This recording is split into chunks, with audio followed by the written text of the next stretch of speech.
Types of threat vectors. A threat vector is a method or pathway attackers use to gain unauthorized access to your system. Attackers may use multiple threat vectors to gain access. The attacker who uses the threat vector to compromise the system can be anyone.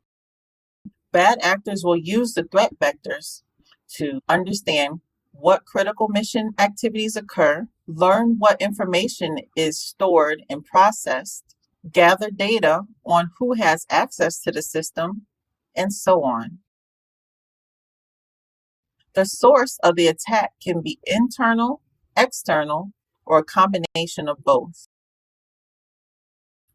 Some threat vectors promote a seemingly helpful service, as in emails from your bank verifying your information, or your favorite online shopping site sending you a discount for your next purchase.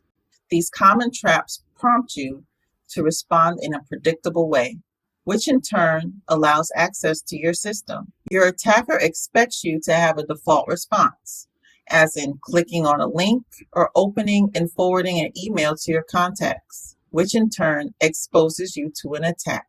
A threat vector reveals a weakness in your system's network by prompting this interaction. Bad actors will prompt your reaction, activating your kind human nature or usual responses to simple situations, and to take advantage of these expected behaviors to overall benefit them. You must recognize this compulsion to react. Become aware of these devices and regain your mind mentally to support a thought process of protection. For example, money, sensitive data, intellectual property, raw materials, and other valuable resources can be stolen by gaining unauthorized remote or continued direct access. Your weakness could be lack of awareness, bad habits, weak policies, out-of-date software, lack of recent OS updates, and so on. We will explore more of these brilliant tactics in a later lesson. But for now, here are some examples of threat vectors. Phishing emails, phishing websites, supply chain attacks, weak or stolen credentials,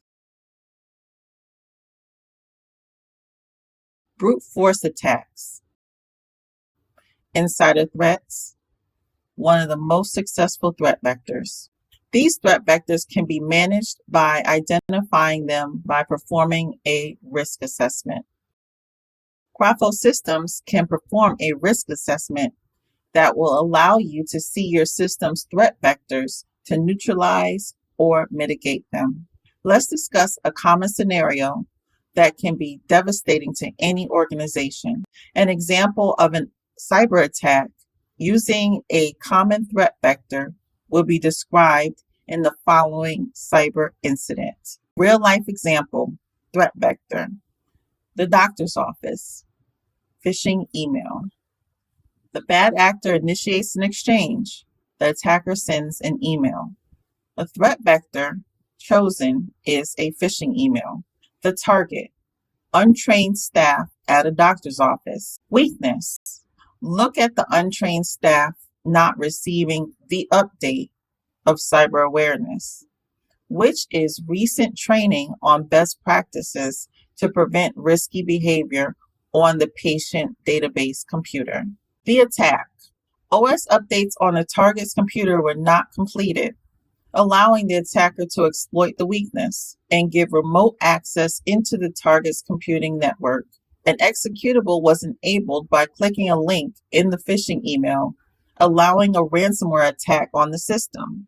The attacker was able to encrypt the entire database, depriving the doctors and staff of access and leaving a ransom note demanding $1 million payment to decrypt.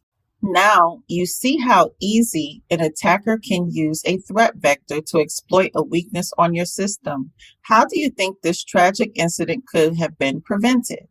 As a director or stakeholder of this doctor's office, what steps would you take to prevent losing your business? What policies would you consider implementing to prevent this from happening? Suppose you had a health and wellness business and have a trust relationship as an affiliate. How can you shield your business from becoming infected as well? Before partnering with a business like this, what steps would you take to validate the business you partner with to protect your investment? Second scenario, the system breakdown. A young person gets their first smartphone on their way to university. The threat vector, a phone call. A person calls to say the young person is a winner of free airtime. They only need to give their PIN to verify that they are the correct recipient. The weakness, lack of awareness of sharing your sensitive information. Legitimate service providers would never ask for this. The attack, the young person accepts the offer and gives the PIN.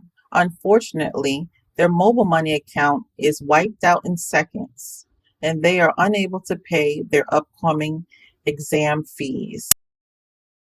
Everyone has a responsibility to protect themselves, their homes, and their communities against threat vectors.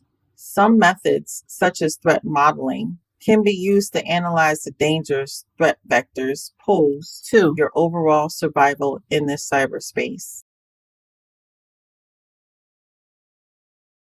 Now that you know what a threat vector is, can you think of other real life examples?